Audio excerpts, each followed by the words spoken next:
Olá, sejam todos muito bem-vindos. Nós estamos começando mais um episódio do Politique. Essa é uma segunda temporada que está arrasadora e hoje nós estamos recebendo um convidado muito especial. Ele que é deputado federal, segundo mais bem votado em nosso estado, Gustavo Gayer. Irmão, seja muito bem-vindo pela segunda vez já, né, Gayer? Segunda vez. Eu lembro que a primeira vez foi muito boa, foi um bate-papo muito leve, né? E foi antes da campanha. Foi antes da campanha, você não era deputado ainda. Não era nem candidato, não é? Não era, não. Pois é, então eu fico muito feliz de estar aqui agora como deputado federal eleito, e a gente possa falar sobre o percurso que eu tive de lá até aqui e ajudar, né, a falar mais sobre o Brasil. Claro, vamos falar especificamente sobre isso. E você que está nos acompanhando, já aproveita para compartilhar bastante esse episódio aí, deixa os seus comentários, siga as nossas redes sociais também para ficar inteirado de tudo que é discutido aqui no Politique. Gayer, prazerão recebê-lo mais uma vez, então, mais uma vez. E eu quero começar falando sobre um assunto que você vira e mexe, né, enfatiza nas suas redes sociais, que é a perseguição das mídias ou dos veículos de comunicações contra a sua pessoa. Existe de fato essa perseguição ou isso é apenas uma percepção sua? Bom, será que é uma coisa da minha cabeça, né? Pode paranoica? Ser, ou será que são os prints que eu recebo de jornalistas aqui de Goiás que participam desses grupos e ficam chocados com as coisas que alguns jornalistas daqui falam de mim? Eu recebo os prints que eles pedem, sim, desesperadamente para que eu não publique, porque eles têm medo de serem perseguidos também, de serem demitidos, né? Sim. Mas tem alguns bolsões de sanidade dentro do jornalismo goiano. E deve ter no nacional também, mas eu vou falar mais em relação aqui do estado de Goiás. E tem alguns jornalistas que gostam de mim, mas eles não podem em momento algum mencionar uma coisa dessa nos grupos dos jornalistas. Aí tá lá Popular, Mais Goiás, aqueles grupos, né? Sim. G1 e tal. E eles falam assim, e aí eu recebo os prints, eu até publiquei uma vez um pedaço, falo assim, o que a gente pode usar para acabar com esse cara, esse fascista?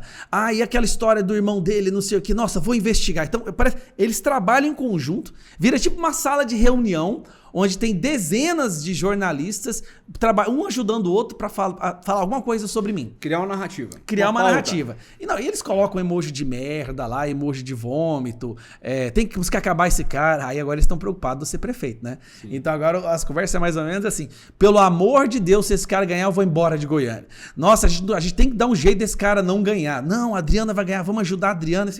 Abertamente, vamos ajudar a Adriana e o Vanderland pode pegar os votos dele e passar pra... Então, assim, é triste, mas ao mesmo tempo é um diagnóstico, né? Como é que fala? É isso que está acontecendo com o jornalismo. O jornalismo, basicamente, praticamente morreu e o que existe agora é uma militância travestida de jornalismo. E aquelas pessoas que querem fazer jornalismo sério, e tem essas pessoas, elas não conseguem entrar mais nessa bolsa de mediocridade ideológica. Certo. Elas são sempre excluídas. Uhum. Porque uma pessoa que vai lá e faz um jornalismo sério, às vezes ela vai falar uma coisa boa do Lula, às vezes ela vai falar uma coisa ruim. Sim. Só que se ela falar uma coisa ruim, ela tá fora. Certo. Antigamente, às vezes ela falava coisa ruim do Bolsonaro, sim, e às vezes ela falava uma coisa boa. Se falava uma coisa boa, era excluída. Então, para ficar no jornalismo, você tem que apenas defender aquele posicionamento progressista, apenas defender o PT e a esquerda, senão você é excluído. Prova do que você está dizendo, e a gente está vendo agora um problema da emissora Jovem Pan, onde teve 100% das suas verbas cortadas, né? Das verbas federais, vamos dizer assim, em termos de patrocínio. Como você viu uma situação como essa sendo deputado federal? E, paralelamente a isso, já foram 56 milhões de reais de dinheiro público passado para a Globo. Sim. Nos primeiros 6 meses. Isso é um recorde, nunca se viu isso na história. Mas hoje a gente entende por que a Globo faz essa campanha proativa, constante, a favor do Lula e contra o Bolsonaro. Vamos lá, vamos desde o começo? Sim, porque é fácil falar assim, tá assim agora, mas como que começou? Começou da seguinte maneira. Tem uma abordagem que chama subversão ideológica, que inclusive quem falou sobre isso pela primeira vez, escreveu livros e fez palestras no mundo inteiro sobre isso, foi Yuri Bezmenov. Yuri Bezmenov era um agente da KGB, que durante um tempo era ideologicamente sequestrado, e ele vinha para a América Latina para ajudar a aliciar apoiadores do comunismo aqui na América Latina.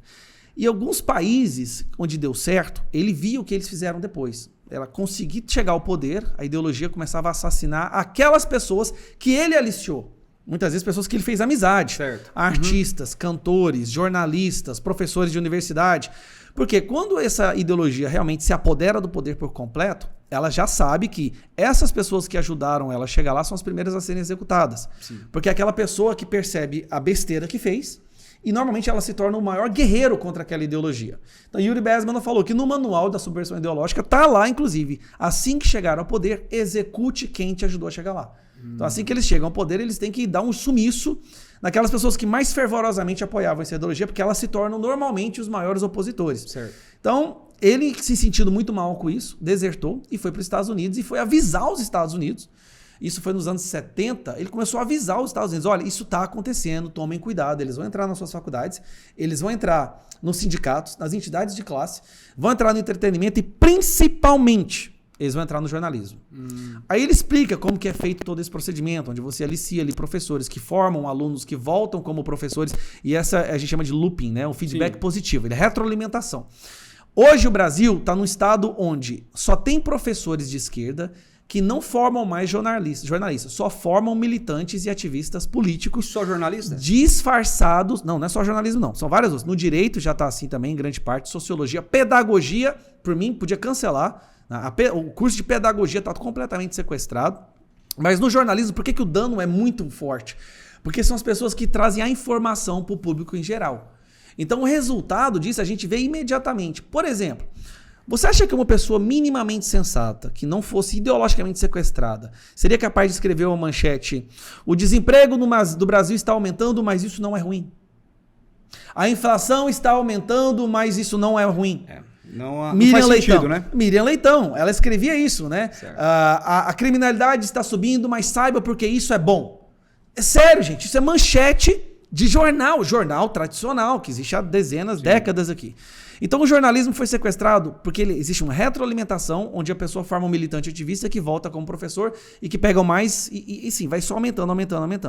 O Alexandre Garcia, que fez a sua vida inteira fazendo palestras na faculdade de jornalismo, ele disse que parou. Por que, Alexandre? Ele falou isso numa entrevista. Ele falou, porque não tem mais faculdade de jornalismo. Antes eu ia para uma faculdade de jornalismo, as perguntas que eu recebia eram perguntas como escrever o texto da melhor maneira, como poder checar uma informação, como proteger a fonte, qual a legislação sobre isso. Hoje ele fala assim, olha, como é que a gente pode acabar com o capitalismo? Como é que a gente pode acabar com o agro? Aí ele fala, você não forma mais jornalistas hoje no Brasil, você só forma militantes, cheios de ódio, para concluir, cheios de ódio no coração, mas que são convencidos de que esse ódio é bom. Eles são convencidos, isso que é a doutrinação, de que o ódio que eles sentem a quem pensa diferente é bom, é justiça social e é importantíssimo para a manutenção da democracia. Gayer, sabendo de tudo isso agora que você está relatando, que realmente é algo muito grave, todo mundo que está nos assistindo talvez tenha essa mesma percepção, que tem um mínimo de bom senso em relação à doutrinação. Você acredita que a doutrinação ela é real? Ou que isso já é também uma matéria vencida? As pessoas já estão doutrinadas. Nós estamos agora travando outro tipo de guerra, que é uma mudança cultural. Porque já existe uma cultura implantada dentro da sociedade. E agora fazer essa mudança que, de fato, é o diferencial ou é a grande questão, né, que está sendo discutida, eu acho que nacionalmente, né, Gayer? Uma pergunta que eu me faço sempre é, será que a gente já passou do ponto de no return, né, do ponto de reversibilidade? Ou ainda há uma possibilidade de a gente reverter o processo? Sim. Eu acho que há, e eu vou te dizer por quê. A mentira, ela precisa ser constantemente martelada. A mentira, para sobreviver, ela precisa ter um mecanismo que deforma a mente do aluno, das nossas crianças no período acadêmico e continua mantendo essa deformação durante o período adulto. Então nós temos a educação, o jornalismo e o entretenimento. O entretenimento, na verdade, é uma congruência, ele engloba os dois, né? Durante a educação, o entretenimento já vai deformando a mente com valores completamente aversos aos valores da família brasileira e ele continua na fase adulta. Só que o período acadêmico, ele dá a ignição, ele deforma e o jornalismo, a imprensa hoje, ela mantém. O que acontece? A internet nos deu outras fontes de informação. E essas outras fontes de informação fez com que pessoas comuns, a Dona Maria do Acre, o João do Rio Grande do Sul, peguem um celular e falem a opinião dele.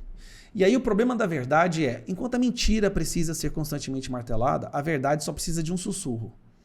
Basta uma pessoa que se atreva a sussurrar a verdade, ela toma uma vida própria. E ela começa a se propagar.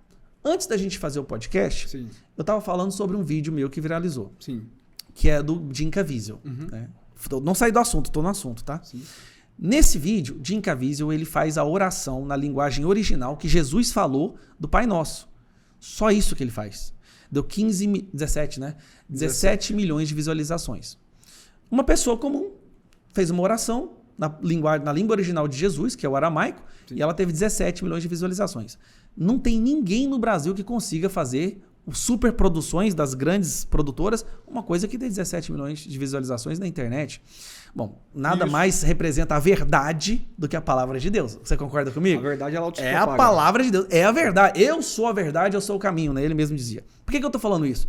Uma pessoa comum que pega um celular e fala a verdade, dá a sua opinião, e aquilo reverbera com o que a gente meio que sabe intuitivamente, né? Aquilo meio que entra em sintonia com aquela faísca divina que existe dentro de nós, ela toma uma força muito maior do que uma superprodução bilionária da Rede Globo, do Estadão, do Folha de São Paulo.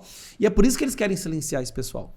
Então eu acredito que hoje nós temos uma plataforma que possa resgatar, reverter esse processo de imbecilização proposital da esquerda, e é por isso que eles querem nos silenciar. Então eu tenho muita esperança. Você está falando dos jovens, principalmente da influência, né, dentro das faculdades, dos cursos, como por exemplo, você citou de jornalismo, direito, enfim. Essas pessoas já não têm o seu caráter, né, formado, né, já não são pessoas que já têm realmente uma definição política ou cultural, que seja. Talvez a preocupação maior para mudar o que a gente está dizendo aqui agora, que é a cultura, né, de toda uma nação, não seria trabalhar de fato a base onde estão construindo ali novos seres humanos, novos cidadãos brasileiros e tudo mais? Eu concordo. E há uma diferença muito grande da geração de agora com a geração de 50 anos atrás. Sim, com né? certeza. Você perguntou assim, na faculdade já não está formado. Há 50 anos atrás, sabe que estaria? Há 50 anos atrás, as pessoas chegavam ao nível de maturidade e se viam como adultos muito antes do que hoje. Sim. Hoje, você vê que nós estamos vivendo assim, a maior epidemia é a síndrome de Peter Pan. São crianças super protegidas, Sim. de famílias e pais que às vezes esqueceram o que é ser um pai, o que é ser uma mãe, que inclusive são os primeiros sujeitos da doutrinação de 40 anos atrás, que passaram pela primeira leva da doutrinação do sistema acadêmico e agora se tornaram pais e não sabem exatamente como ser pai e mãe. Então fica aquela coisa meio fraca, aquelas pessoas carentes, Não sabe como ser marido. que acham que não sabe falar, não sabe ser homem. Né? O que nós estamos tendo hoje, você não encontra homem hoje.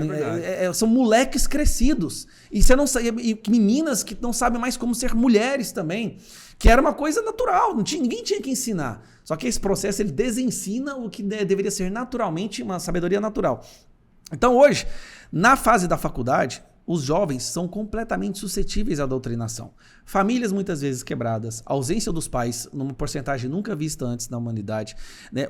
Famílias com distúrbios sérios muitas vezes, com pais carentes que não sabem dizer não, que não sabem ensinar a responsabilidade, que não sabem transformar o filho num indivíduo para produzir para a sociedade, mas é mais uma questão de preencher um buraco dentro delas mesmas. Então, assim, eles são suscetíveis a essa doutrinação muito. Acho que nós nunca tivemos uma geração de adolescentes tão suscetíveis à doutrinação, à manipulação ideológica, quanto agora. Porque a família foi enfraquecida. E os professores sempre falam isso. Mas isso não é culpa nossa. A culpa é das famílias que às vezes não criam o filho. Peraí. Essas famílias que vocês estão falando que hoje não sabem criar os filhos são as primeiras vítimas da doutrinação que vocês começaram a fazer 40 anos atrás.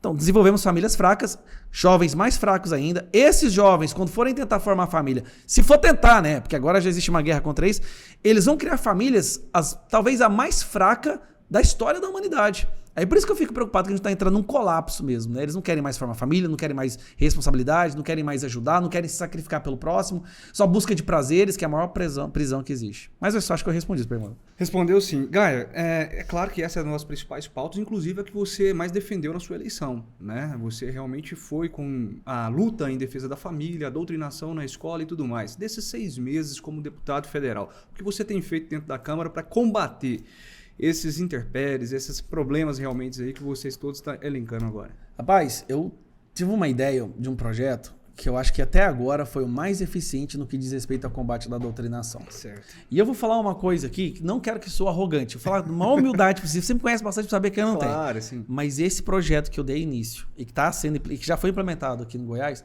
eu acho que meio que levou a quase zero a doutrinação na sala de aula aqui em Goiânia, por exemplo. Mas tá, como, cara? Você não acha que tá falando demais? Não, eu tô te falando do que eu escuto de amigos meus professores que participam de reuniões de professores nas escolas, onde nas reuniões eles falam, vocês não me vêm falar nada desses assuntos pro Gaia não gravar vídeo da gente aqui não, viu? Pelo amor de Deus. O que é? É uma plataforma que chama Nossos Filhos. É um site onde eu dou voz aos pais. Eu estou sendo extremamente atacado por conta disso. A esquerda, professores de esquerda que tentaram organizar uma manifestação na porta da minha casa. Isso eu tenho os prints lá falando que ia pegar acabar com os meus filhos e tal. Verdade. Você vê o nível desse pessoal. Eu vi também nas manchetes sobre isso. Basicamente, o que eu fiz? Eu não quero ser autoritário ao ponto de criar uma lei que criminalize doutrinação. Até porque é muito subjetivo. E dependendo da mão de quem tiver, isso aí pode ser tanto usado para um lado quanto para o outro. Sim, é verdade. Então, como é que nós podemos fazer para proteger os nossos filhos? Dar voz aos pais. Bom, se você não puder dar voz aos pais, se os pais não puderem influenciar na educação e no conteúdo a qual seus filhos são expostos, então, meu amigo, desculpa, mas aí já é de uma ditadura, vocês já conseguiram destruir a família. Eu fiz uma plataforma onde os pais, a ideia inicial era isso, os pais poderiam ir lá e falar o que está acontecendo com os filhos deles nas escolas, sem expor os professores. Sim. Bem claro que fica isso aqui, tá? Uhum. A gente não aceita que coloque o nome de professor. O que ele responde um questionário, onde está lá a matéria, qual conteúdo o filho dele foi doutrinado e o nome da escola. Sim. Assim como o Sleeping Giants faz para destruir a Jovem Pan, eu estou fazendo agora, só que para dar voz aos pais. Eles podem, né? Então o pai vai lá e fala, ele coloca um vídeo que ele recebeu, ou um material que o filho foi exposto, ou um áudio que o filho gravou, ou até mesmo uma declaração. Ele vai lá e digita, olha, meu filho foi para a escola hoje e ele foi obrigado a beijar um aluno em sala de aula do mesmo sexo, senão ele não poderia sair da aula. Já aconteceu, a gente recebe esse tipo de denúncia. Que isso, é um absurdo. Teve uma professora que trancou todos os alunos em sala, todos os alunos, e só liberava quando o aluno beijava alguém do mesmo sexo. Meu Deus, isso foi aonde, velho? Cara, eu não lembro que estado foi isso. Eu vou buscar isso na internet. Não lembro. Pode buscar. Aluno prende... A professora prende alunos até beijar do mesmo sexo. Se você jogar no Google aí, vai aparecer. E tem coisas horríveis. Teve uma professora aqui de Goiás, da escola estadual, que não estava ensinando, ela estava mandando os alunos de 13 anos a fazer sexo. A frase, aspas, tem que comer mesmo, tem que comer até o pintinho ficar queimado. Falando para alunos de 13 anos. E para as meninas, tem que dar é gostoso. Meu Deus. Ela foi demitida. Liguei pro Caiado, passei o áudio pra ele na hora tirou a menina da escola. Não, o Caiado tá me ajudando nisso aí. Então, perdi o assunto, que é o primeiro pato que você tinha perguntado, qual que era? O que eu fiz? Então, esse projeto, ele se tornou o terror dos professores. Saiu no estado de São Paulo, saiu um monte de imprensa aí, porque aqui em Goiânia, e os professores admitem, os professores estão com medo de doutrinar os alunos, porque senão vai sair na minha plataforma ou eu vou falar nas minhas redes sociais. E tá tendo muitas denúncias, velho? Tem demais. Nossa. Tem bastante. E eu nem tô divulgando muito, tá? Eu nem tô, porque senão minha equipe não é grande o bastante. E aquelas que são mais grotescas, aí eu jogo nas minhas redes sociais. Certo. Porque tem umas que eu falo assim, isso aqui não dá pra continuar. Por exemplo, uma professora que vai dar aula com a camiseta escrito seja marginal, seja herói. Sim. E essa pessoa retratada na camiseta é um assassino de policial que é celebrado pela esquerda. Porque a esquerda celebra, né? Assassino de policial.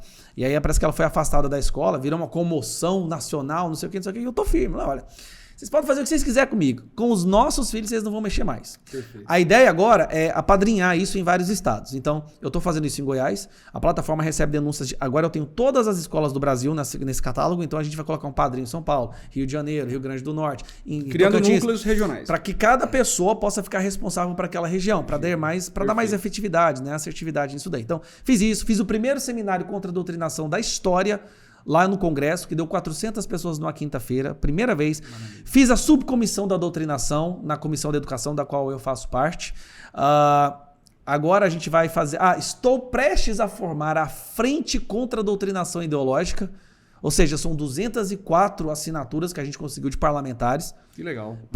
Pela primeira vez na história, nós vamos ter a Frente contra a Doutrinação Ideológica e estou ajudando parlamentares e deputados estaduais em vários estados a continuar esse processo. Então, pelo menos nessa bandeira, o resultado que eu estou tendo está sendo muito bom. Bacana. Nós estamos falando especificamente dessa bandeira. Nós temos aí 6 meses de mandato. 7, né? Meses de mandato. Eu estou falando só da doutrinação. Teve outras coisas. Mas teve realmente. Eu vi uma prestação de conta que você fez no Instagram e vi ali muito trabalho sendo empenhado. Gaia, você falou agora há pouco, e eu quero entrar agora em algumas pautas específicas, como o PL, por exemplo, da fake news. Agora há pouco você falou que querem nos calar. Você estava se referindo especificamente a esse projeto ou não? Não, tem várias. São vários flancos. É o STF tentando intimidar as plataformas das redes sociais. Sim. Tem o governo Lula, através do Ministério da Justiça, da AGU, da SECOM, tentando criar a Comissão da Verdade. Eles criaram o próprio fact-checking dele. Lula falando agora que vai mandar prender quem soltar bravata nas ruas. Acabou de falar isso agora, no estado que ele estava, não lembro qual que é. Tá viralizando agora na internet. O Flávio Dino, que é o ministro da Justiça, dizendo, abre aspas, acabou essa história de liberdade de expressão absoluta no Brasil, fecha aspas. Ele falou isso para as empresas de de redes de comunicação. E no parlamento, nós temos uma pressão dos dois lados, tanto do governo, pressionando, falando assim, ó, vocês passam o SPL, ou o cargo de segundo escalão e emendas vão ser recortadas, e do lado de cá o STF pressionando, ou vocês votam esse projeto e os seus inquéritos aqui vão andar e nós vamos ter que prender alguns de vocês. Lira acabou de fazer uma declaração que vai tentar aprovar de novo, a gente conseguiu bloquear esse PL PL. da fake news. Que não é fake news nada, esse PL. Não existe a palavra fake news no projeto, só pra você ter uma ideia. Foi intitulado com um Não, apelido pro PL projeto. da censura. Certo. É o PL da censura, tá? De prisão. Se você falar uma coisa errada, é prisão. Falar de política é prisão agora. Reclamar de política é prisão. Olha, é um absurdo atrás do outro. Então, eles vão tentar novamente. Nós conseguimos bloquear no primeiro semestre. E foi um trabalho de uma articulação muito, muito pesada nos bastidores ali. Eu, o Felipe Barros, o Nicolas e mais alguns parlamentares do PL. A gente trabalhou ali, ó, fomos deputados, falei com o Meta, falei com o Google. A gente não dormiu ao ponto de quando chegou no dia. A gente fez um site, como vota cada deputado e tal. No dia da votação, que eles tinham certeza que ia passar. Tipo assim, já tava comprado, sabe? Certo. Já tava pronto. O Lira até debochou da gente algumas vezes quando a gente falou, nós vamos impedir esse trem. Vai nada. No dia da votação, o Orlando Silva vai lá e retira da pauta. Por quê? Fizeram os cálculos. Opa, não passa. Não tem voto suficiente. Não tem voto suficiente. A pressão que a gente fez foi muito forte. Entendi. Quem votou a favor da urgência, a gente pegou a imagem dessas pessoas, divulgou. Teve gente aqui de Goiás que ficou revoltada comigo por conta disso. Mas a gente divulgou. Tanto é que a pessoa voltou atrás depois. Não passou. Agora nós estamos com um problema.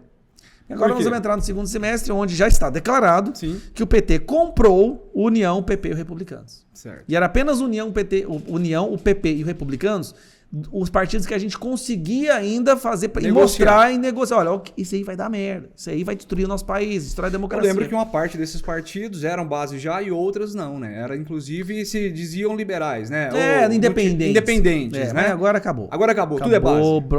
Vai vir ministério aí, cargo de segundo escalão, a emenda explodindo pelo teto, né? Enquanto ele tá cortando verba da educação, da saúde, ele tá despejando dinheiro no bolso dos deputados aí para poder passar esse projeto, porque eles precisam, é aquilo que eu falei.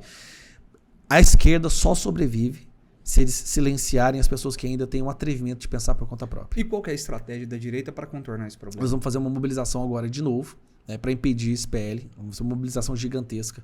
Se passar, vai ter que ir para o Senado. Nós vamos fazer uma mobilização lá de novo. E aí, quando voltar para a Câmara dos Deputados, que vai ser... Aí tem um período, né? Um período de algumas sessões. Eu espero que a gente tenha conseguido mobilizar o povo a enterrar isso daí. Esse projeto não pode passar. Esse projeto é o fim da nossa democracia e da nossa liberdade de expressão. Gayer, até onde a maioria das pessoas também vê na mídia, que você está dizendo que muitas vezes é comprada, né? É um projeto que regulariza ou que incrimina quem está falando mentiras ou quem está atacando de forma leviana, né? Ou algum parlamentar ou qualquer pessoa que seja, e obriga com que as plataformas façam esse filtro. Não é isso mesmo? Aonde é que no projeto realmente está incomodando tanto a direita? Primeiro, quem define o que é mentira? O segundo projeto vai criar uma comissão para definir isso aí, é isso mesmo? Criado pelo governo. Criada pelo governo. Indicados pelo governo. O Lula vai criar um grupo de pessoas que vai determinar o que é mentira e o que é verdade no Brasil. Maior mentiroso da história. Esse grupo é composto também por parlamentares, não é isso? Vai ter parlamentares, vai ter Felipe Neto, vai ter esposa dele, vai ter quem ele quiser. E parlamentares, obviamente, que ele compra. Deixa eu te falar. Não existe uma possibilidade de uma nação saudável que tenha escolhido um grupo de pessoas para determinar o que é verdade e o que é mentira. Certo. A liberdade de expressão, ela tem custos. Inclusive custos da gente ouvir muita besteira. Tem coisas que a gente escuta, que eu vejo a imprensa falando, por exemplo, certas manchetes, pessoas de esquerda falando que liberação das drogas, aborto, é um discurso que para mim é uma apologia ao assassinato. Mas na liberdade de expressão isso tem que ser preservado. Sim. Por mais que eu discorde do que essa pessoa fale. O que nós podemos fazer? É contra-argumentar, é ter um debate político. E as pessoas, através do voto, elas escolhem qual argumento mais corresponde ao que elas acreditam como sendo verdade ou não. Sim. Ninguém pode deter essa autoridade de dizer o que é verdade ou não. Todas as ditaduras, sem exceção, fizeram isso. Todas as ditaduras que já existiram no mundo fizeram essa determinação. Isso é mentira? Isso é verdade? Mentiu, tá preso. Em Cuba, Coreia do Norte, Venezuela tem desse jeito. Todas as ditaduras fazem. Na China tá do mesmo jeito. Você acha que nunca isso foi bom para a democracia? Em nenhuma, já só foi tentando. Não é nenhuma novidade isso que eles estão tentando fazer, tá? Inclusive, nunca trouxe bons resultados. Agora vai dar um bom resultado no Brasil? É verdade. E o Brasil, na sua opinião, a democracia ainda é muito frágil para comportar esse tipo de projeto? Ou não? É uma democracia que, no seu ponto de vista, depois do governo Bolsonaro, por exemplo, amadureceu bastante? A democracia no Brasil hoje, ela está no leito da morte. Ela está sendo sustentada por aparelhos, né? Talvez até com morte cerebral já, de uma forma irreversível. Porque o que nós temos? Vou dar um exemplo. Monark. Sim. Monark é um dos maiores comunicadores do Brasil. Sim. Ele não é nem direita nem esquerda. Bateu no Bolsonaro durante todo o governo do Bolsonaro. Todo o governo do Bolsonaro. Mas como ele disse algumas coisas que o Alexandre de Moraes não gostou, ele teve todas as suas contas bloqueadas, suas contas bancárias bloqueadas e está prestes a ser preso. Aí nós temos Alan Frutuoso, outro comunicador preso. Alan dos Santos, um cara com mandado de prisão, pedido para que seja colocado na lista vermelha da Interpol, só que ninguém sabe nem sequer qual crime ele cometeu.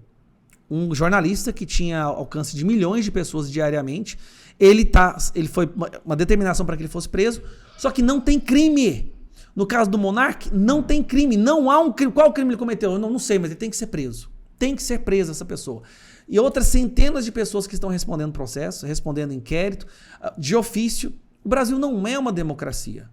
Lula está dizendo isso abertamente. Quem falar bravata nas ruas vai ser preso. Porque que democracia é essa? É democracia relativa. Ele chega ao ponto de falar que a Venezuela é mais democrática que o Brasil porque tem mais eleições. Então, no Brasil, nós não temos democracia. Segundo, nós não temos o nosso legislativo. Eu sou um deputado federal que, às vezes, eu pergunto para os meus colegas, o que a gente vem fazer aqui? Se a gente aprova uma lei, o STF vai lá e derruba. Se a gente impede uma lei de ser aprovada, o STF vai lá e cria. Alexandre de Moraes acabou de legalizar, basicamente, o tráfico de pequeno porte, sem conversar com a gente, sem ter nem sequer um voto. Nenhum voto. E agora a Rosa Weber, que vai aposentar em outubro, falou que quer legalizar o aborto como legado que ela quer deixar enquanto ministra do STF. Pergunta pro povo se eles aprovam a legalização do aborto. Pergunta pro povo se eles apoiam a legalização da droga. Nenhum. Então que democracia é essa? No mínimo, teria que ouvir o Congresso, que é a voz do povo, concorda, Glar? O Congresso está sendo cada vez mais anulado. Inclusive, eu vi falar por parte de alguns bolsonaristas, inclusive, né, que a maior fake news de todas é falar que o Congresso nosso é de direita. Você concorda com essa afirmação? Não, nós nunca tivemos tantas pessoas de direita no Congresso como nós temos agora. Certo. Então, eu vou te dizer que, bom, se há 20 anos atrás nós tínhamos uma pessoa que comprava briga sozinho, apanhava sozinho, hoje nós temos 50. Certo. Então, eu faço parte desse grupo. É a minoria, então, mas existe. Mas é a primeira vez que nós temos esse número de pessoas de direita, tá? São 50 parlamentares que não tem conversa, não tem esse negócio de... Não tem negociado. Inclusive, eu quero explicar. O que é a direita radical ou os extremistas, que a imprensa adora falar? Ele é muito radical, eles são os extremistas. São os que aqui você não compra. Então eles perceberam que tem um grupo agora de parlamentares que não importa, você pode chegar com 10 milhões, 5 cargos, pode querer dar Correios, pode querer dar diretoria em Petrobras, pode querer dar o que você quiser. Não tem conversa. Nenhum desses 50 vai mudar o jeito deles votarem por causa de dinheiro ou por cargo. Então eles pensaram, poxa, a gente tem uma galera lá que tá dando trabalho pra gente. Já sei. Vamos colocar nesse povo um rótulo, tá? O rótulo de extremista, radical. E a imprensa comprou essa ideia. Então esses 50 parlamentares que não se vendem, que brigam pelos seus valores e princípios, são os radicais. Qual é a bandeira radical que a gente defende? Vamos lá, liberdade de expressão. Sim. Tá? Nós defendemos vida desde a concepção, não a legalização das drogas, propriedade privada tem que ser sagrada e o direito de defesa. Basicamente são essas 5 bandeiras que a gente defende. Isso virou ser radical agora. Então eu entrei nesse grupo do radical. Então quando você vê a imprensa apontando o dedo falando aquele cara é radical, traduza, ele não se vende. Entendi. E o Congresso hoje, ele está vendido? Hoje, no segundo semestre, tá. Pelo que eu vi aí da questão do PP, do União e do Republicanos aceitando ministérios, vai ser difícil, vai ser terrível, vai ser o pior. E voltando para a bancada de Goiás, qual que é a sua avaliação a respeito dos que foram eleitos? Dos 17, contando os 16 além de você, né? Cara, tem pessoas boas, tem pessoas ali que eu gosto, né? Por exemplo, pessoas que estão sempre votando junto com a sua base, não importa. Magda Mofato, professor Alcides. Essas 2 pessoas estão me surpreendendo. Eles estão sempre... podem falar o que vocês quiserem. Eles têm história longa. Ele tem uma linha e segue ela. Eles têm uma história longa. Tem gente que gosta, tem gente que não gosta. Mas eu enquanto estou com eles ali, Magda Mofato e professor Alcides, não tem conversa errada. Não importa, eles não votam para lá. Eles votam sempre com a direita, com o povo, com a base deles, ainda mais aqui no estado de Goiás. Sim. Aí a gente já percebeu que teve uns que chegaram lá meio com a bandeira da direita, mas dependendo do valor ali, do cargo, da emenda, da coisa, eles vão lá e votam junto com o PT. Eles ficam ali todos espalhafatosos. Não, eu estou votando com o povo, é porque é bom pro povo, não é bom pro povo, nada. Eles estão preocupados com os carguinhos que eles estão ganhando. E tem aquele lado, e tem um lado que, pelo amor, só de olhar meu estômago embrulha, assim. Só de conversar com a pessoa, quer tomar banho. Sabe? É aquela velha política cebosa. Sim. É um negócio assim que fala, meu Deus, como é que essa pessoa consegue gente para votar nela? Um exemplo disso bem claro é aquele José Nelto. Sim. Aquele cara, eu olho para ele, e isso porque lá no Congresso, todo mundo tem essa pressão de como é que alguém vota nesse cara? Bom, é a famosa política da miséria, né? Que pega as emendas e focam apenas naquelas regiões bem da miséria, mas não para resolver o problema, só para ficar dando migalha. Então ele cria aquele curral eleitoral, né? E ele tem que perpetuar essas pessoas na miséria, certo? Para poder ter aquele voto eternamente. É isso. Cria aquela dependência dele, né? Ele nunca resolve o problema. Ele nunca vai resolver o problema daquela região, daqueles currais que ele faz. Ele só dá migalha, aí ele é visto como bom feitor, e aquele povo, normalmente são pessoas humildes, de baixa instrução, que elege. Então tem um lado podre, tem a esquerda aqui do Goiás, que é pequena e relevante. No Congresso, Adriana Corsi e o outro que eu... Rubens Ottoni.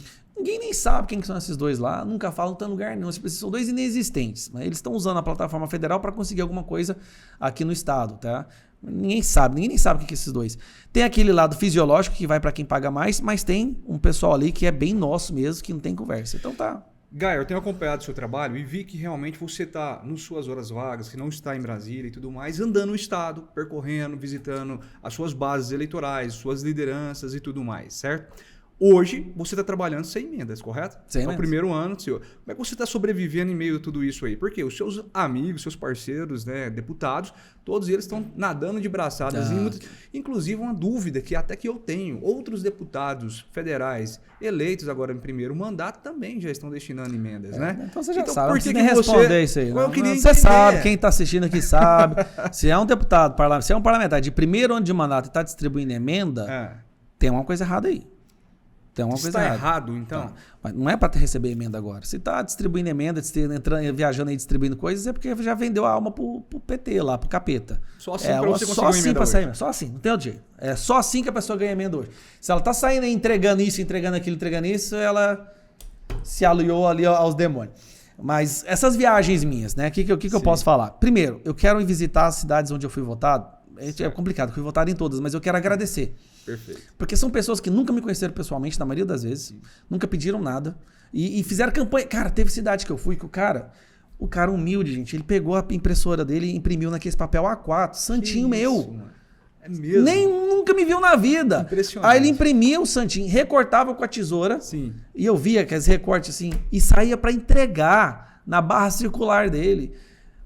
Esse eu nunca vou esquecer dele, ele é de Rio Verde, tentando lembrar o nome dele aqui.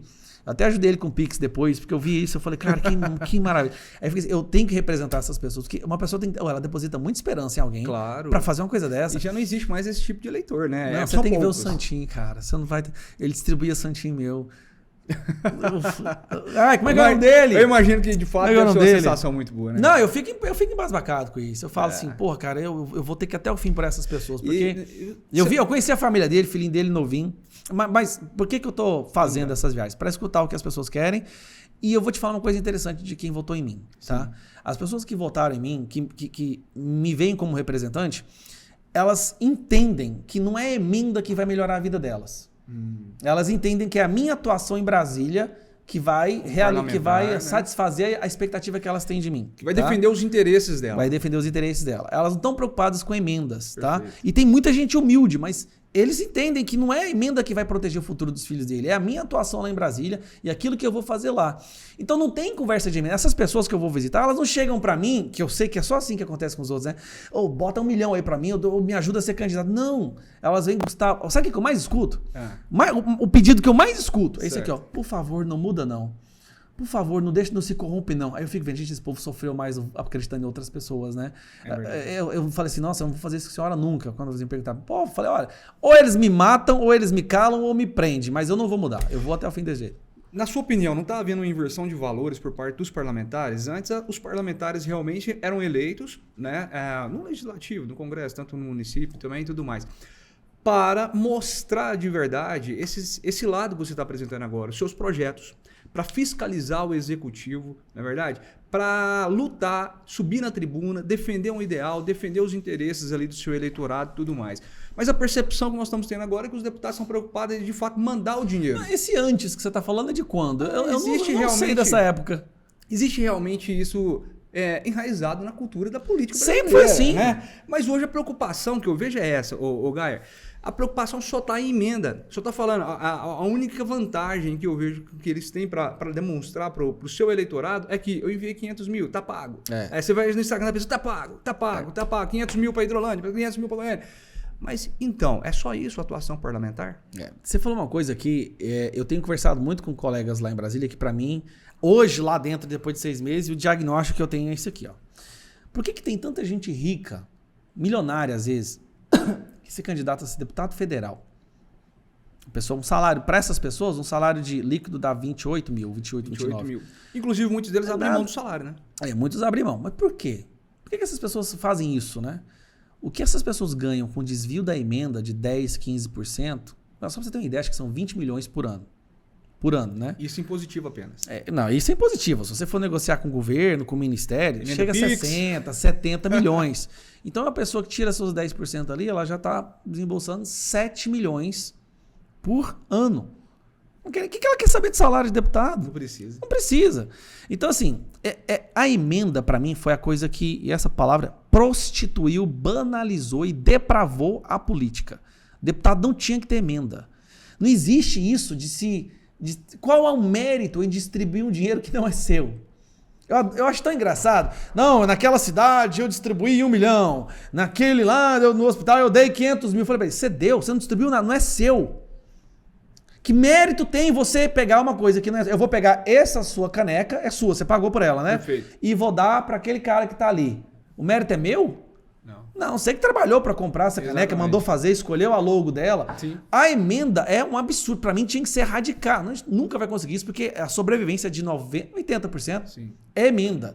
Ela prostituiu a política. Político, deputado, tinha que se preocupar em fiscalizar o governo, criar ou vetar leis. Sim. Só isso. Só que não tem isso.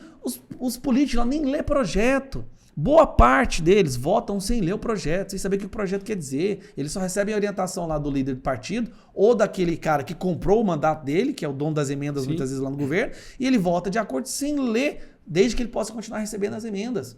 Se você tira a emenda, aí sim, talvez a gente pode voltar a ter políticos de verdade que representam o povo que colocou lá. A emenda, para mim, é uma coisa que destruiu qualquer virtuosidade que havia na política. Ah, Gustavo, quer dizer que você não vai distribuir emenda? Eu vou ter, porque é impositivo. É imposição. E eu tenho que pegar a minha emenda e passar para algum lugar. Mas você não vai ver eu falando assim, ó, eu estou dando tal emenda para tal lugar. Não, eu não vou usar isso como plataforma, porque isso não é mérito meu. Não é mérito, eu não vou pegar mérito meu do dinheiro que não é meu, tá? Agora, os outros, boa parte, vocês acompanham a política, vocês sabem, boa parte deles é só isso. Peraí, você tá achando que você é um bom político, você pegou um dinheiro que não é seu e deu para outras pessoas? Ainda roubou uma parte? Gaio, e por acompanhar, é justamente isso que está causando realmente essa estranheza. Porque antes, de fato, um prefeito te visitaria, por exemplo, você pegaria o prefeito como deputado federal, encaminharia até um ministério para pedir, para fazer uma intermediação né, de uma necessidade que existe no município. E o que está se vendo hoje é o contrário, são os ministros pedindo realmente agora para os parlamentares fazer investimentos ou destinação de emendas. É essa percepção que realmente nós estamos tendo para comprar, ó, vou te dar 20 milhões aí, você precisa precisando, só que vota desse jeito. Apoia esse projeto. Então é assim que funciona hoje. E os ministérios também, às vezes trabalhando com o dinheiro do deputado. Tá horrível. Porque está tendo mais dinheiro que o deputado. Quem? Os deputados estão tendo mais dinheiro que os ministros. Então os ministros... Deve ter até o retorno. O ministro passa para ele rouba e devolve pro ministro. Assim. Cara, tá horrível hoje, tá horrível o negócio. E falando de emenda, na época do Bolsonaro era uma confusão por causa do orçamento secreto. E agora nós estamos decidindo de novo. Vamos lembrar, o orçamento secreto. O maior esquema de corrupção da história. Exato. Orçamento secreto, que não foi uma decisão do Bolsonaro, foi uma decisão do Congresso, o RP9. Isso. Né? E o Lula falou que ia acabar com isso, que esse povo tinha que ser preso. Foi uma pauta de campanha. Pois é, tá batendo recorde em distribuição do orçamento secreto, só que agora com uma mudança. Agora você não consegue ver mesmo para onde o dinheiro vai e quem tá indicando. E é por Pix. Antes você conseguia ver. Por Pix agora. Antes você conseguia ver. Hoje não tem como nem ver quem indicou. Pera aí. Ele pegou uma coisa que ele falava que era criminosa e piorou ainda mais a situação de falta de transparência, mas a imprensa, é aquilo que eu estava falando do jornalismo, né? A imprensa não fala nada. A imprensa fica caladinha como se fosse a coisa mais normal do mundo. Mas aí tá lá cometendo os crimes dele, que é esse orçamento secreto. E os 5 bilhões destinados em um dia só ali para os parlamentares? Existiu isso mesmo? Pai, ou foi também? 2 bilhões num dia e 5 bilhões no outro. Um período de 48 horas foi 7 ponto... eu não lembro. Mais de 7 bilhões, tá? Isso nunca tinha sido... Cara, isso nunca existiu. Nunca. Gente que trabalha, assessores que eles não são nem de direita nem de esquerda, que são os assessores, consultores parlamentares. Sim. E eu vou lá, converso com um ou outro, falo assim, isso aconteceu antes? Cara, ele nunca se soltou tanto dinheiro assim de uma vez, numa lapada. Pra quê? Reforma tributária. Eles queriam comprar os votos da reforma tributária. Era isso que eles queriam, que os parlamentares votassem a favor. E, como a gente viu, passou essa reforma tributária que é outra coisa que acabou com a democracia. Vamos centralização do também? poder lá em Brasília. E a reforma tributária, que agora está no Senado, vai voltar para o Congresso? Você acredita que, de fato, o Senado vai fazer alterações? O que você me diz? O Senado vai fazer alterações que possam fortalecer as suas bases, né? E Certo. tem um grupo de senadores ali que tem o controle total. O Pacheco mesmo, que eu chamo ele de capacho despachante do PT, não é de forma pejorativa, é a definição do que ele é hoje. Ele não é nada mais do que um capacho do PT. O que o PT manda, ele faz. Mas ele tenta tirar o proveito dele, tá? Certo. Então eles vão fazer algumas alterações para ajudarem ali, talvez, os seus proprietários políticos, né? Porque muitos senadores ele tem um proprietário político, aquela pessoa que investiu dinheiro na campanha, aí quando ele chega lá, é como se o mandato não pertencesse àquele senador, mas àquela pessoa que financiou a campanha, né? Então eles vão tentar satisfazer os interesses desses proprietários e não vão ser mudanças muito grandes não, pelo que eu vi, porque o Senado está muito pior, o Senado já está comprado desde o início do mandato, né? Não houve um momento em que o Senado esteve independente nesse governo PT, ele está comprado desde o início com o Pacheco. Quando voltar para o Congresso, quando voltar para a Câmara dos Deputados, aí vocês vão ver na imprensa aí, mas é porque é democrática, tá? O diálogo voltou. O diálogo voltou. Qual que é o diálogo? Toma aí, eu não sou conta aí. Toma aí 10 bilhões, 5 bilhões. Quando voltar, eles vão despejar mais algum valor exorbitante para fazer esse projeto ser aprovado. A gente, obviamente, vamos tentar trabalhar, vamos expor quem são essas pessoas para que elas não sejam eleitas novamente, torcendo para que a memória do povo brasileiro tenha uma vida maior do que 4 anos, mas eu tô vendo que vai ser difícil esse segundo semestre, vai ser muito difícil. Se eles não prender a gente antes disso também, né? Gar, você está falando sobre o segundo semestre ser difícil, mas nós assistimos também no primeiro semestre algumas derrotas por parte do governo, mas teve também grandes vitórias. Teve. Né? Nós estamos falando da reforma tributária agora que você citou, passou dentro do Congresso ainda no primeiro semestre. A reforma dos ministérios. O que mais? Nós temos a reforma do arcabouço fiscal. Sim. Né? Temos vários importantes projetos pautados e aprovados ali dentro do Congresso. Mas a gente teve algumas vitórias. Nossa, por exemplo, a gente teve a derrubada do veto do marco do saneamento. Né? Que o Lula queria, aquilo lá de tudo que era forma. Teve a questão da PL da censura. Sim. E teve vários outros projetos que chegaram até a mesa, mas que antes de serem pautados ou votados, a gente foi lá e articulou esses projetos, ninguém fica sabendo. Porque na hora que a gente vê a ordem do dia, o tal projeto, quando vê a articulação, a gente já começa a ligar e falar, aí os líderes começam a falar um com o outro. Então teve vários projetos que, por exemplo, facilitariam um aborto, facilitariam a legalização das drogas, que a gente tira de pauta. Sim. A gente não deixa nem ser votado. Então a imprensa nem fica sabendo. Então a gente teve muitas mini vitórias, muitas vitórias. O meu medo é que agora o negócio está tão comprado que dificilmente a gente vai ter alguma vitória, por mais que a gente possa trabalhar. E qual que é a sua avaliação em relação a esses primeiros 6 meses do governo Lula?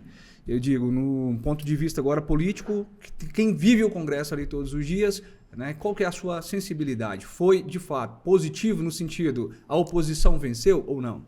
O governo venceu? Cara, essa queda de esse braço. governo, ele foi o mais rejeitado no início da história. Certo. Para você ter uma ideia, quando um governo ele é recém-eleito, é o momentum desse governo, né? Até inclusive para passar pautas que seriam normalmente impopulares. Por quê? Ele acabou de ser chancelado pelas urnas. Então não tem pesquisa melhor que essa, né? Sim. As urnas chancelaram, eu adoro urna, chancelaram esse cara como sendo escolhido pela maioria do povo brasileiro. Ou seja, ele tá chegando lá com a corda toda, todo vapor. Olha, eu fui eleito, o povo me quer, então nós vamos passar isso, isso e isso. Ele não conseguia passar as coisas dele. Tanto é que a demora que ele teve para jogar para a Câmara dos Deputados alguns projetos é porque eles não são bestas. Funciona assim, ele olha, faz uma análise do terreno, não tem voto, não dá para jogar essa reforma agora porque não passa, não dá para jogar isso aqui porque não passa. Então qual que era a nossa reclamação? Nós ficamos indo para Brasília durante 4, 5 meses e não votamos nada. Nada era pautado. Por quê? Porque ele sabia que se colocasse, não seria aprovado. Então eram apenas coisas simbólicas, coisas que não tinham muita relevância para a economia e para o futuro do Brasil. E aquilo foi se tornando assim, tão visível, né? Tão palpável. Cara, esse governo tá com. Ele não consegue formar a base, não consegue formar a base, não consegue. Qual foi a saída? E aí eles foram pro tudo ou nada. Eles se entregaram pro centro. Porque, primeiro, para você já liberar aquelas verbas todas para um projeto, isso mostra que esse governo tá fraco. Com certeza. Para você aprovar um projeto, você tem que liberar 7 bilhões em 48 horas.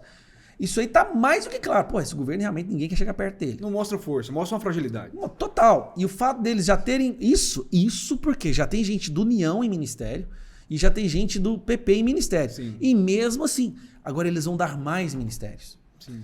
Ou seja, metade do governo vai ser jogado para o centro. Inclusive o PT fica brigando, porque eles não aceitam isso, né? Nós que somos aqui da base, estamos aqui, não temos tanto de cargo. A gente não tem que ficar dando para esse povo. Aí o Lula, cala a boca, vocês votaram, fez o L, fica quieto aí, larga de ser besta. Então é um governo que é muito fraco do ponto de vista de apoio na base, apoio orgânico, assim, o apoio ideológico. Então ele está tendo que comprar. Mas é uma coisa que eu acho que não se sustenta. Sabe o que esse governo tem mais medo? O que mais bota medo nesse governo? O povo voltar às ruas. Por isso que eles fabricaram o 8 de janeiro. Um governo que tivesse que enfrentar milhões de pessoas nas ruas todo mês, ele não chega até o final do mandato dele. Né? Seria um efeito Dilma. Com certeza. Então eles fabricaram o 8 de janeiro para botar medo no povo. Agora tem mais uma consequência. Se o povo começar a ocupar as ruas, eu falo isso aqui, ó, olhando para a câmera. Se o povo começar a ocupar as ruas, sabe o que vai acontecer? A primeira coisa, o centro se afasta do governo. O centro, que ele não é um voto ideológico, ou seja, ele é a pessoa do centro, ela não quer briga com a maioria. Não quer, senão ele não é reeleito. Não importa o endimento que ele ganha, tá? Entendi. Então, se a rejeição contra esse governo começa a ficar escancarada, o centro vai na balança. Ixi, eu aceito essa emenda e esse cargo, ou eu aceito o que o povo está pedindo na rua. Não, cara, eu não vou ficar contra o povo não, porque a emenda compra voto, mas isso aqui não dá para comprar isso tudo. Então eles saem do governo. Então o povo tem que voltar para as ruas de imediato. O primeiro resultado vai ser enfraquecer o governo no ponto de não passar os seus projetos, porque o centro se afastaria deles. E vocês da direita hoje no Congresso estão mobilizando já esse tipo de investida ou não? A gente está esperando o momento certo para começar a mobilizar o pessoal. Aí a gente escuta muito isso aqui. Ah, mas o povo está com medo, porque tem gente presa. Eu falei, mas é exatamente por isso que eles fizeram isso. Foi tudo uma coisa planejada. Prendeu para dar exemplo. Eles querem pegar algumas pessoas que são notoriamente inocentes, senhorinhas do Zap, motorista de Uber que estava lá pegando alguém no dia, querem prender essas pessoas e fazer essa tortura ideológica para que as pessoas não voltem a ocupar as ruas, porque elas sabem que se voltar, eles não se sustentam. Sim. E é mesmo com medo. Aí eu falo, olha, mesmo com medo, a gente vai ter que voltar para a rua. Vai ter gente que vai ser presa. Provavelmente vai, mas a gente vai ter que voltar para a rua. Porque é melhor eu ser preso do que o meu filho, a minha filha daqui 10 anos, porque eles vão falar alguma coisa que esse governo não gostou. Eu prefiro que eu seja preso. Eu acho que todo adulto que está assistindo isso tinha que entender desse lado. É melhor que nós nos sacrifiquemos agora do que os nossos filhos. Porque tem uma frase que eu escutei que eu achei muito boa, que é assim, toda luta que você evita agora, você deixa como herança para os seus filhos.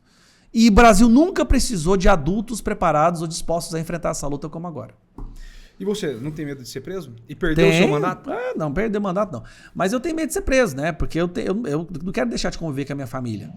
Mas eu tenho medo maior ainda. É o medo pelo medo de não ser preso, me tornar um covarde. E nunca me perdoar pelo resto da minha vida. Então, posso ser preso? Tenho medo? Tenho. Não sou ignorante? Eu não sou desses corajosos. Não, eu tenho medo de ser preso. Toda vez que eu falo, agora enquanto eu tô falando com você, eu fico ponderando as minhas palavras, porque dependendo de uma vírgula, colocar um lugar errado aqui, eu posso ser preso. Mas se eu não fizer isso, se eu não falar, cara, quem vai ter medo de ser preso constantemente serão os nossos filhos. Então eu prefiro eu me sacrificar agora do que eles. Medo eu tenho. E o que você agora perder mandato, não sou refém de mandato, não. Isso aqui é um sacrifício para mim. Ser deputado é um grande sacrifício. Conviver com gente podre, muita gente podre lá. Tem gente boa, mas a maioria é podre. E ficar longe da minha família. Mas é um sacrifício que eu tô fazendo por eles e pelas nossas famílias. Então. Talvez também não seja o mesmo sentimento dos seus amigos parlamentares, seus pares, né? Por exemplo, nós estamos assistindo agora um episódio envolvendo a Carla Zambelli, né? Você acha que realmente está existindo uma caça à bruxa, né, por parte do STF ali dentro do Congresso? Com certeza, eles querem pegar os maiores e usar como exemplo.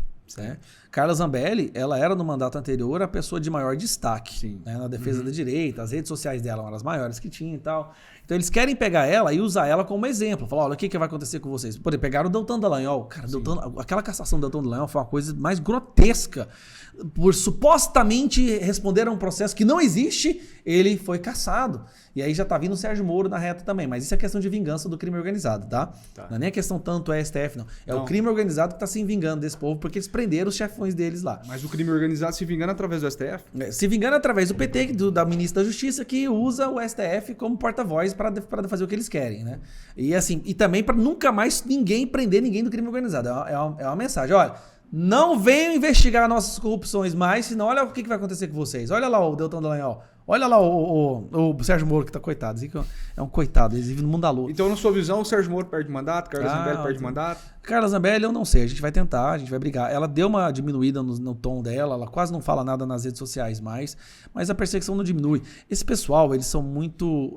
É muito visceral o ódio deles. Não existe essa coisa de, nossa, eu vou ficar calado agora, ver se eles me esquecem. Não. Se você achar que isso vai acontecer, eles só aumentam o volume, aumentam o tom ainda mais e vão pra cima de você. Tornaram o Bolsonaro inelegível por uma reunião com embaixadores, enquanto os outros lá, enquanto o Sérgio Cabral, que foi condenado a 400 anos, tá de boa, vai poder ser candidato novamente, né? Enquanto todos aqueles que foram presos, que devolveram dinheiro, eu falo isso aqui. Exatamente. Eles devolveram milhões que eles roubaram, estão agora ocupando cargo no governo. O rei da rachadinha, que é do PT, foi 50 milhões em rachadinha, é agora o secretário de Assuntos Institucionais do Lula. O outro lá das malas do dinheiro, Gedel, das malas do dinheiro, a gente nunca vai esquecer aquela imagem, né? O quarto cheio de dinheiro. Tá no governo Lula. O outro da cueca, do dinheiro na cueca, é líder do governo Lula. Ou seja, a quadrilha voltou e voltou com tudo. Só que agora tem um problema. Eles voltaram com aquela percepção, convicção de impunidade. Agora eles sabem, ó, quem nos prendeu tá preso, ou vai ser preso, tá caçado. O STF tá do nosso lado. Então a gente pode fazer o que a gente quiser. Ciro Gomes disse recentemente aí, ó, que já roubou 29 milhões da Petrobras, ele tem informação lá de dentro. Olha só. Disse numa dessas palestras que ele faz. Meu Deus. Gaia, o que nós, na verdade, que está assistindo todo mundo agora, podemos esperar do Brasil como Estado? Com a formação que hoje nós temos no Congresso, com o governo hoje do Lula, o que nós podemos esperar para o futuro do país? Depende das ações, da postura que a gente vai tomar de agora em diante. Se a gente continuar em casa com medo, esperando que alguma coisa aconteça, que alguém venha em nossa salvação, a gente vai entrar num espiral de destruição estilo Venezuela ou Coreia do Norte. A gente vai ter que voltar a ocupar as ruas com medo, sem ter a garantia de que isso é um direito constitucional mais, isso não existe, mas a gente vai ter que voltar a ocupar as ruas, a afastar o centro desse governo, para que ele não consiga aprovar os seus projetos e futuramente, dependendo da intensidade dessas mobilizações, para que a gente consiga pressionar a parcela, mais da metade do Congresso a aceitar o impeachment. Pressionar o ministro do STF, o presidente da Assembleia, da Câmara, a aceitar o impeachment, porque o que esse Lula já fez, trazer ditador para cá, voltar a financiar a ditadura, sabe? Tudo isso já tem pautas para impeachment aí, né? Então a gente vai ter que trabalhar para isso. Ou pelo menos manter a mobilização para que o centro se afaste do PT e esse governo não destrua o nosso país nos próximos 4 anos, apenas para dar tempo da gente daqui 4 anos colocar outra pessoa, né? Ou devolver o Bolsonaro à presidência ou colocar outra pessoa através de um voto impresso, que a gente vai pedir, né, mais uma vez, ou então urnas de terceira geração. É trabalhar, galera, e torcer para um milagre também. Gaia, realmente política é sempre um assunto muito polêmico, né? Mas envolve, de fato, o futuro de todos nós. Futuro dos nossos filhos, né, e tudo mais. Quando você fala sobre aqui a esquerda, né, planejou aquele ataque do dia 8 de janeiro, né, justamente para intimidar, ou para dar exemplo, ou para educar a sociedade com exemplos. Vou prender se fizer de novo, vou regular a internet, tudo mais. Não são sintomas, não são indícios, né, de um regime ditatorial, alguma coisa nesse sentido, até porque isso é pautado por parte da esquerda dizendo que a direita que realmente são fascistas, ditadores e tudo mais. Eles nem sabem o que é fascista. Mas então, você também, alegando dessa forma, não seria de fato hoje já considerado um crime por parte do STF, né, esses indícios, ou existem provas de que de fato a esquerda já planejou e arquitetou todo esse ataque? Olha, o que tem de evidências que a imprensa ela consegue, obviamente, deformar a mente de boa parte da população que, infelizmente, ainda acha que está se informando através da imprensa. Mas o que nós já temos de evidências, já teve os relatórios da ABIN que foram enviados, o general Dias mandando apagar o nome dele do relatório para ficar parecendo que ele não tinha sido avisado, ele tinha sido avisado. A viagem do Lula no dia anterior, que não estava agendado para aquela Araraquara, né, justamente para não estar aqui no momento. O Flávio Dino negando acesso às imagens, depois o Flávio Dino negando acesso às imagens do Ministério da Justiça, do qual ele estava assistindo de camarote tudo aquilo que estava acontecendo. O fato das portas estarem abertas, de ter imagem de pessoas chamando o povo para entrar, a redução da contingência, né, do número de seguranças dos prédios que nunca aconteceu antes, é inegável, desculpa, mas eu não tenho uma tendência conspiracionista. Só que a gente olha as coisas e fala, não, isso aqui não tem como não interpretar dessa forma. Eles facilitaram e planejaram aquele 8 de janeiro, porque eles sabiam que precisava de algo para impedir o povo de voltar a ocupar as ruas. Porque esse é o medo que eles têm. Impedir o povo de voltar a ocupar as ruas. Então, assim, agora voltando do totalitarismo. Nós já vivemos um estado totalitário. As pessoas estão saindo do grupos de WhatsApp com medo de serem presas. Grupos de WhatsApp. Senhorinha, sabe o grupo de crochê? Sim. Eu lembro da senhorinha falando isso. A senhorinha ela participava de um grupo de crochê. Das velhinhas, que dia que nós vamos fazendo? Ela saiu do grupo porque ela está com medo de falar alguma coisa lá que possa ser interpretado como antidemocrático, ela possa ser presa. Nós temos pessoas inocentes presas. O Anderson Torres está em prisão domiciliar. Tem aquele outro coronel, capitão lá, que está preso até hoje. E pessoas sem acesso à sua defesa. Eu tenho inquéritos que eu não tenho acesso a saber o que eles estão me acusando. Qualquer dia a Polícia Federal bate lá em casa sem eu saber qual é a acusação contra mim.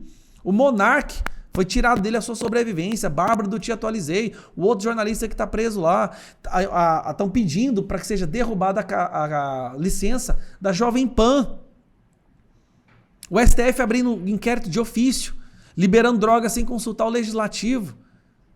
Isso não é democracia. Por que ainda tem gente que acredita que é? Porque aí eu vou te falar para mim, na minha opinião, a gasolina na fogueira. Porque gente louca tentando ser autoritário, tentando ser ditador, sempre teve. Sim. Mas pelo menos antes nós sempre tínhamos pelo menos um resquício de lucidez na imprensa. Que quando olhava com alguém estava passando do limite, ela falava, opa, apontava o dedo, tá passando do limite. Aí a pessoa dava um passo atrás. Do outro lado, passou do limite ali, a pessoa dava um passo atrás. Agora, é o oposto. É a pessoa passando do limite, é o Alexandre de Moraes passando do limite, é o Lula, é o Flávio Dino passando do limite, certo? É o MST passando do limite e a imprensa falando assim, isso é democrático e se você reclamar, você está sendo antidemocrático. Aí você pega esses artigos que a imprensa cria, tá? Boa parte desses inquéritos de ofício que foram abertos é porque a imprensa criou um artigo, certo, jogou o nome de pessoas no meio desse artigo, numa coisa que ela confabulou como ecossistema de desinformação, e o Alexandre de Moraes vai lá e cria um inquérito. Então a imprensa, ao invés de ajudar a manter a democracia, está camuflando a sua destruição e dando os nomes para quem está tentando salvar a democracia para ser considerado criminoso pela nossa justiça. Me desculpa, mas a imprensa brasileira é hoje a responsável pelo nosso colapso do que a gente está vendo hoje social. Quando a gente fala que o poder emana do povo, você realmente acredita nisso? Até porque, de fato, o poder emana do povo. Numa democracia... numa democracia, sim. Que tem um mínimo de respeito, na verdade, pelo poder. No entanto, Gaia, quando o povo resolve opinar sobre política, quando o povo resolve ter voz, participar, se envolver mais com o conteúdo, entendeu? Ter esse tipo de investida me parece realmente que é querer calar o poder. Claro. Não é verdade? Até porque, como que pode? Você, de fato, hoje detém o poder da informação, você quer fazer... Ou não, você acha que, de fato, por exemplo, está havendo um exagero também por causa dos extremismos, tanto da esquerda quanto da direita. Eu assisti recentemente agora um vídeo onde um comediante simula o assassinato do empresário Luciano Hang. Foi. Né, com um taco de liberdade artística, não pode falar nada daquilo ali. Exatamente. Então, assim, só para a gente agora, já avançando realmente no fim e finalizar, como que você vê essa questão do poder na mão do povo realmente? O povo, de fato, tem esse poder todo ou não? Isso aqui é simplesmente uma fantasia criada na cabeça do povo. Durante muito tempo, o Brasil era um país maravilhoso, sabe? Assim, nossa, o céu estava azul todos os dias, o arco-íris cruzava o céu, as pombas brancas da paz voavam livremente, porque todos pensavam da mesma forma. Sim. E aquelas pequenas pessoas assim que não concordavam com essa ideologia progressista que dominava o ideário coletivo, elas preferiam ficar em silêncio. Sim. Por quê? Nossa, todo mundo pensa que legalizar as drogas é bom, é melhor eu ficar calado, senão eu vou ser uma aberração no meio do povo, eu vou ser excluído e cancelado. Bom, era isso que essas pessoas pensavam. Aí veio a internet. E a internet começou a conectar as pessoas do Brasil e do mundo inteiro. E na internet surgiu uma coisa chamada comentários. Sim. Tem um estudo que fala isso, cara. Começou tudo com comentários. É mesmo. Porque a imprensa ia lá, publicava um artigo, Estadão publicava um artigo, né? A sociedade é racista, o racismo está aumentando e tal. Aí vi um comentário de uma pessoa, falando, aí liberou os comentários. Aí a pessoa falou, peraí, eu não discordo, eu não concordo com isso, eu acho que isso está errado. Sim. Aí o outro João lá do sul do Brasil lia aquele comentário, olha, tem mais outro doido que pensa igual eu, deixa eu ir aqui também. Aí a Dona Maria lá do Rio Grande do Norte viu, peraí, tem 2 doidos, peraí, eu não tô sozinha, deixa eu ir aqui também. Isso começou a virar uma reação em cadeia. Sim. E de repente, os comentários começaram a aumentar, isso antes de rede social crescer muito, os comentários foram aumentando e o povo ligou, peraí, ninguém concorda com o que essa imprensa está falando. Eu não estou sozinho, na verdade eu sou a maioria. A maioria das pessoas que estão aqui comentando tem o meu ponto de vista, tem os meus valores, e eu achava que eu era aberração. Aí veio as redes sociais. Nas redes sociais, essas pessoas começaram a falar, começaram a divulgar o que elas acreditam. Se juntar. Exatamente, se juntar em grupos, divulgar o que elas acreditam, primeiro em 15 segundos, depois 1 minuto e tal. Aí veio o YouTube, as pessoas começaram. A internet foi talvez a coisa mais democrática que aconteceu com a humanidade, porque ela deu voz a todos. Antes, apenas aquela pessoa que recebia votos tinha voz. Ou aquela pessoa que era dono da imprensa. Ou aquele jornalista. Enganava muita gente que aquilo era a opinião que dominava. Só que a internet não. A internet pegou uma pessoa comum, um lixeiro, pode pegar um celular, gravar a sua opinião e ele ficar conhecido no Brasil inteiro e a opinião dele reverberar. A internet, ela realmente ressuscitou a democracia. Aí que veio o problema. Porque antes, aquilo que nós acreditávamos que era democracia, não era. Era uma manipulação da opinião pública para manter sempre os mesmos grupos no poder. Certo. E a internet deu voz para todo mundo. Cara, eu sou um professor de inglês. É o que eu amo fazer. O que aconteceu com a minha vida que hoje eu sou um deputado federal? Eu não sei entender isso. O Nicolas é um menino de 20 e poucos anos que formou recentemente. Tá o deputado federal mais eleito do Brasil. Mais votado. Mais votado do Brasil. O que eu tô fazendo aqui? A internet deu voz ao povo. Sim. E o povo começou a escolher aquelas pessoas que realmente os representavam. Eles têm que acabar com isso. O objetivo é acabar. A democracia para eles, a democracia relativa, é a democracia onde o povo não tenha voz e não seja informado. Eu até discordo do Polon quando ele fala assim, o povo armado jamais será escravizado. Meu amigo, para chegar no ponto de precisar usar as armas para não ser escravizado, já passou a barreira principal, que é a barreira da informação. Porque o povo informado jamais será escravizado.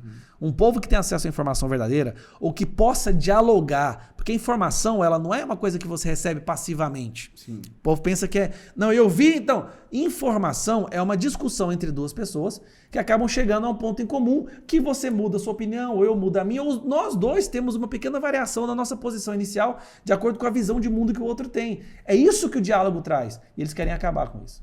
Né? Entendi perfeitamente. Pessoal, você que está nos acompanhando até agora, não esqueça de comentar, curtir e compartilhar bastante aí esse episódio com o Gustavo Gayer. Você tem alguma sugestão, dúvida? Deixa aqui nos comentários ou mande aqui nos directs. Não esqueça também de nos seguir em nossas redes sociais, Politiquei Oficial. Gayer, para finalizar, você acha que conseguiremos reverter essa situação? Porque me parece que o carro está desgovernado indo nessa direção. Eu falo assim, às vezes é importante a gente passar por um período de escuridão, de sombras, para a gente voltar a valorizar a luz, tá?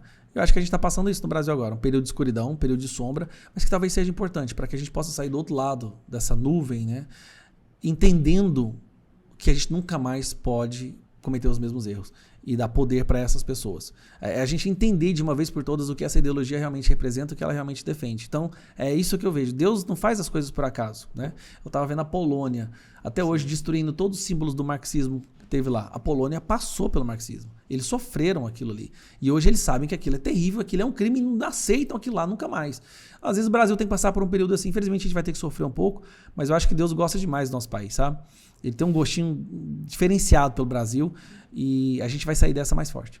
Então não vamos desistir, vamos continuar lutando. Não, desistir nunca, não tem como desistir. A gente tem filho, como é que a gente desiste?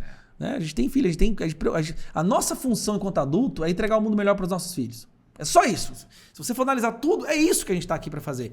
E a gente não pode desistir da nossa função principal. Mesmo que você seja a única voz dentro do Congresso. Não, mesmo que me matem, eu espero que outras pessoas levantem o culpa lugar.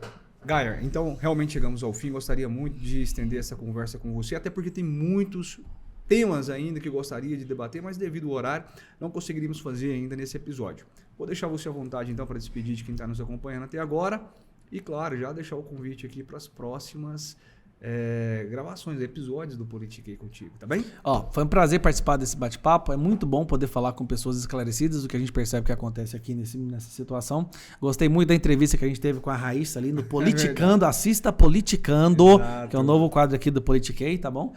Tô abertos aí a novos convites, afinal de contas aqui é perto do meu escritório, então é tranquilo, perto. acho que dá pra ver o escritório daqui da janela. É verdade. E, bom, é isso. Continue com essa iniciativa, traga pessoas para poder trazer um pouco de informação de verdade, né, para o povo aí que tá imbecilizado. E debater a política de forma séria. Quero Exatamente. deixar com você, deixar gravado aqui já a entrega do nosso brinde, essa plaquinha, mas antes queria saber se você realmente vai usar lá no seu escritório. Vou colocar lá no meu Vai podcast. colocar? Então, Vou colocar lá no meu podcast, quando eu gravar um vídeo, você vai ver lá na estantezinha. maravilha, então, agradeço demais. É uma singela lembrança aí, então, da sua participação aqui hoje. Quero agradecer mais uma vez, muito obrigado. Eu e toda a nossa equipe aqui ficamos muito felizes mesmo com a sua participação. Pessoal, e você que está nos assistindo até agora, muito obrigado mesmo aí. Compartilhe mais uma vez aí com todo mundo. Deixe as suas sugestões também. O que mais você gostaria de saber a respeito do Gaio? Vamos publicando isso aqui também no nosso jornal Politiquei Oficial para que você possa acompanhar tudo que está acontecendo aí no cenário político. Muito obrigado e até a próxima.